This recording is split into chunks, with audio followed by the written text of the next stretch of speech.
চলে এসেছি বন্ধুরা টুনটুনি খাওয়া যায়।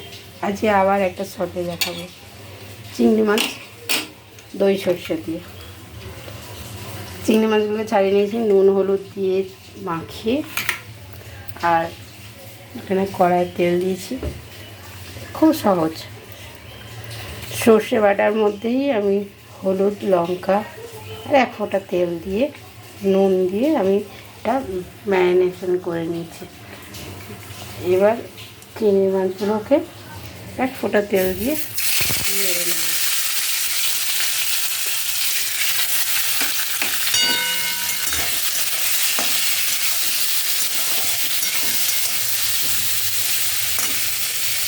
সর্ষে আর দইয়ের চিংড়ি বানিয়ে এই খাবারটা বানিয়ে খেয়ে আমাদের খুব ভালো লাগবে। কিছু মশলা লাগে না, একটু সর্ষে বাটা আর দই, নুন লঙ্কা হলুদ দিয়ে আর এক চিমটে মিষ্টি, ব্যাস। আমি প্রথমে এটাকে দিলাম, চিংড়ি মাছটা জাস্ট একটু নেড়ে নেব, কারণ এটা ভাপা হবে তো, তাই কাঁচা গন্ধটা একটু না থাকে সেই জন্য। চিংড়ি মাছটা এক দু মিনিট, বেশি কোনো না, চিংড়ি মাছ কিন্তু পুরো ভাজা হয়নি। এবার আমি এই এটা তোমার এই দই এক ফোঁটা তেল দিয়ে দই সর্ষে আর নুন হলুদ লঙ্কা গুঁড়ো দিয়ে এটাকে ম্যারিনেশন করে রেখেছিলাম। এবার এটা দিয়ে দেবো, দিয়ে ঢাকা দিয়ে দেবো, কটা কাঁচা লঙ্কা দিয়ে দেবো, এটা দিয়ে নেড়ে একটু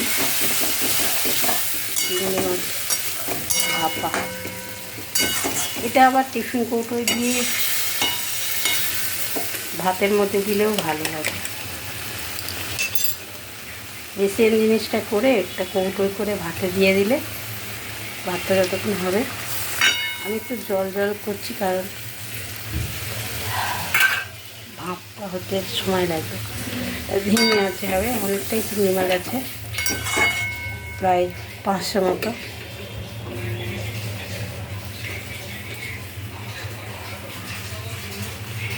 দিলাম,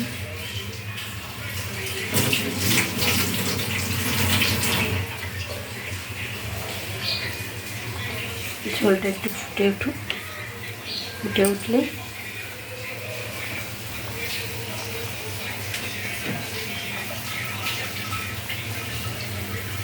লঙ্কা গুঁড়ো দিয়ে নেব।